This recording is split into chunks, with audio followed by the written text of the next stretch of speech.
আমি শোনে একটা রূপসী গার্মেন্টস সামনে গুলি খাইছে, আমার লগে আমার বন্ধু আছিল, তারাও খাইছে, দুই একজন মারা গেছে আমার লগে।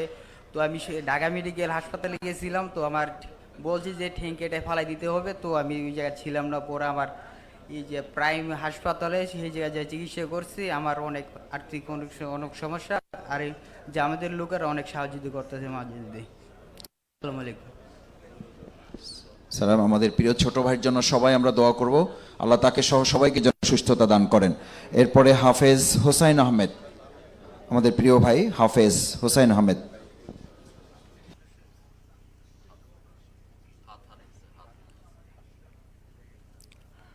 আসসালামু আলাইকুম ওরহমতুল্লাহি ওবরাকাতু। শুরুতেই আমি আমার পরিচয় দিচ্ছি। আমার নাম হাফেজ মোহাম্মদ হুসাইন আহমেদ। আমি বাংলাদেশ জামায়াত ইসলামের সাথে 2020 সালের থেকেই সংযুক্ত হয়েছি।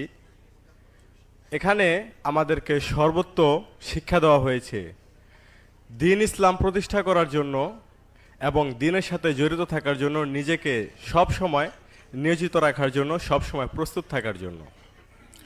তো যখন 2024 সালে এসে আমরা এই গণ অভ্যুত্থান দেখি, আমরা শুরুতেই অনেকে দেখি এই যে আমাদের আওয়ামী লীগ যখন গঠিত হয়েছে, আমাদের সম্মানিত জামাতে আমির আপনারা সবাই চিনেন এবং সবাই জানেনও, এই সরকার ক্ষমতায় বসার পর থেকেই আমাদের এই জামাত আমির বিগত 16-17 বছর তার জেলখানায় কাটাইছে।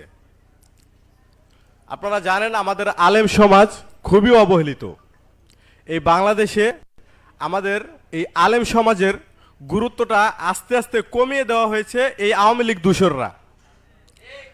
তাদের কথা বলা, তাদের বাকশক্তি কেড়ে নেওয়া হয়েছে। তারা হক কথা বললেই তাদের গলা চিপে ধরা হয়েছে, তাদের জিহ্বায় মুঠ মেরে ধরা হয়েছে, তাদেরকে কথা বলতে দেওয়া হয় নাই। আমরা এই বিজয় আনার জন্য, এই অভ্যুত্থানকে বাস্তবায়ন করার জন্য আমরা যথাযথ চেষ্টা করেছি। আলহামদুলিল্লাহ, আল্লাহ হয়তো কবুল করছে আমাদেরকে। আমরা শহীদ এবং পঙ্গুত্ব বরণকারী, আমরা পঙ্গুত্ব বরণ করে